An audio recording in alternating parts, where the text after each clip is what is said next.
Donc c'est une séquence maintenant habituelle, si j'ose dire, du Forum du bon usage du médicament, que celle qui va nous occuper pendant une demi-heure. Vous verrez, ça passe très vite, souvent d'ailleurs trop vite. C'est celle qui correspond, je le disais en introduction, au deuxième ADN de notre association. Alors comme on ne peut pas avoir deux ADN, on avait dit l'ARN messager, c'est l'innovation.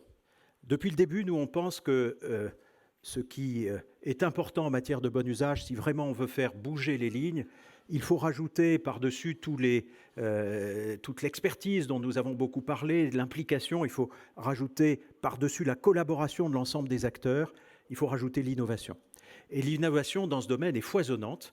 Quand on a ouvert ce champ, on ne s'attendait pas à voir sonner à notre porte très très régulièrement autant de projets qui sont tous plus ou moins géniaux les uns que les autres. On se régale, je le dis vraiment, à recevoir chacun qui est venu comme ça. Parfois, on ne sait pas comment il nous arrive d'ailleurs, c'est de temps en temps un texto sur LinkedIn, un mail chez l'un d'entre nous ou une rencontre, mais il y a vraiment un foisonnement qui est extraordinaire.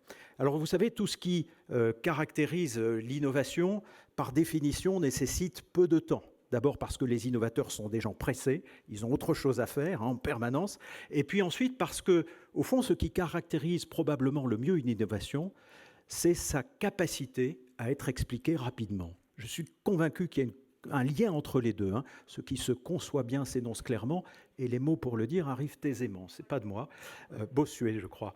Mais voilà, donc on va éprouver le paradigme de Bossuet devant vous, en laissant 3 minutes à chacun de nos innovateurs, chacune, pour venir s'exprimer, nous expliquer sa solution, et ensuite vous-même, vous serez mis à la même épreuve, vous aurez 2 minutes pour leur poser des questions. Et on va faire tenir donc ces 5 interventions en 30 minutes. Je voudrais appeler, parce qu'ils n'auront pas de temps à perdre entre leur siège et la tribune, nos 5 innovateurs, nos 5 projets sur la tribune avec moi. Donc j'appelle Florence Bontemps pour Défi Médoc, j'appelle Valérie Trossini-Désert pour EFI, j'appelle Frédéric Dayan et Laure Lechertier pour Exactcure UPSA, j'appelle Ayette Louet pour l'association Un regard pour toi, joli nom, Un regard pour toi, et j'appelle Alexandra de la Fontaine pour Ludocare.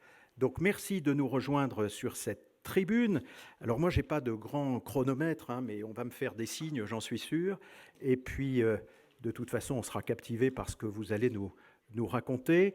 On va écouter, donc, dans l'ordre dans lequel je les ai appelés, d'abord Florence Bontemps, qui va nous parler de bon usage par les professionnels de santé, en nous décrivant sa solution qui s'appelle Défi Médoc. Donc Florence, je pense que vous êtes disponible. Top chrono. Merci beaucoup.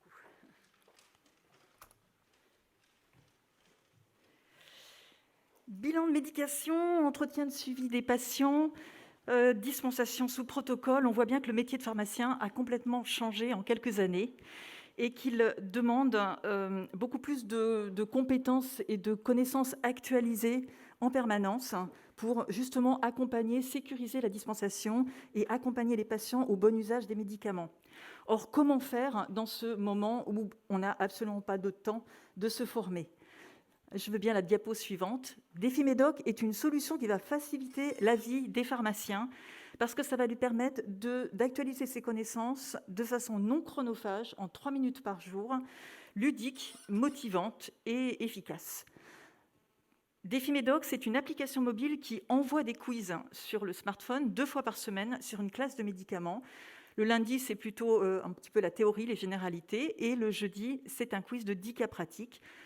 Une fois par mois, on a un quiz Médicactu qui va reprendre toute l'actualité autour du médicament du mois écoulé, donc les nouveaux médicaments, les alertes de l'ANSM, les recommandations de l'HAS, etc. On voit après, il y a tous les quiz, je n'ai pas dit, tous les quiz sont en 10 questions, 10 réponses, de façon à vraiment avoir du contenu. L'application est ludique et vous voyez ces écrans où on voit qu'ils sont un petit peu comme du coaching sportif avec des badges, avec des graphiques de suivi, des scores, avec votre positionnement par rapport aux autres apprenants.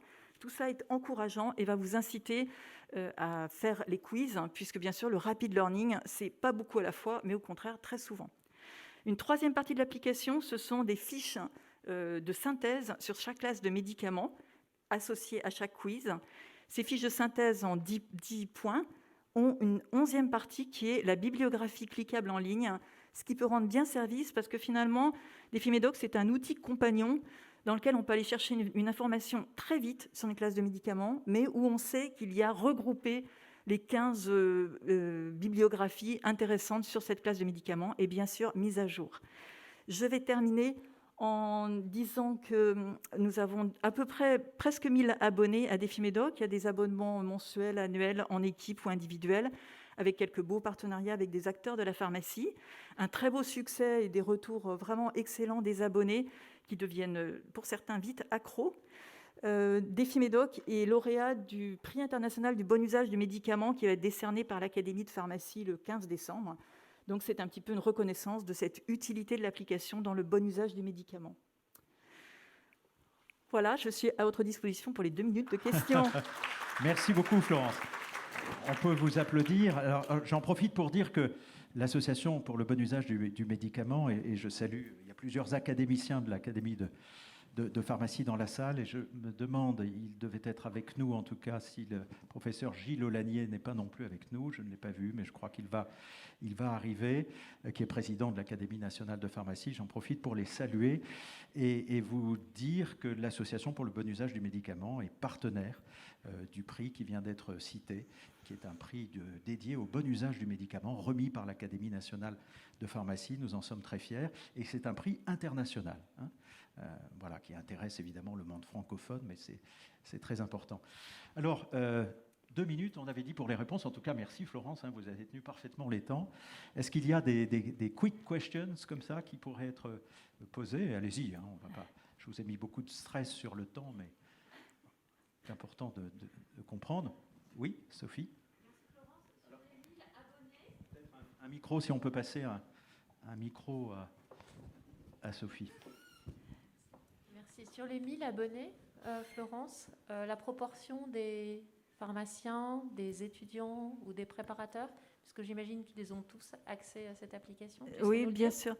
Environ 15% de préparateurs et 10%, 9% d'étudiants qui sont bien sûr freinés par le prix, puisque même si on leur fait un peu de réduction, il y a quand même un prix de l'abonnement. Merci. D'accord, merci. Oui. Yves Juillet, de l'Académie de pharmacie. Bonjour, oui, c'est moi qui préside le jury du prix international bon usage des médicaments. Donc je suis très heureux de faire votre connaissance et de voir votre présentation. J'avais une question, on avait noté dans votre dossier que vous aviez commencé à travailler avec les pays francophones. Est-ce que vous pourriez nous donner quelques détails sur ça ? Alors c'est bien sûr une idée qui est assez naturelle de proposer cette application mobile qui a vraiment un contenu en DC, en dénomination commune, donc vraiment qui est tout à fait adapté aux pays francophones. J'ai un tout petit partenariat avec un acteur au Sénégal, un grossiste, mais c'est vraiment pour l'instant le début. Mais je pense qu'il y a vraiment des choses à faire de ce point de vue. Merci. Il y a aussi d'autres cibles, bien sûr, auxquelles on a pensé. On n'a pas eu le temps encore de tout faire, mais je pense que ça pourrait être adapté aussi aux médecins, aux infirmières et aussi aux patients, avec bien sûr des contenus différents, mais l'application elle-même, elle fonctionne bien et la format quiz est toujours quelque chose qui, surtout avec des beaux graphiques, c'est toujours quelque chose qui est assez interpellant.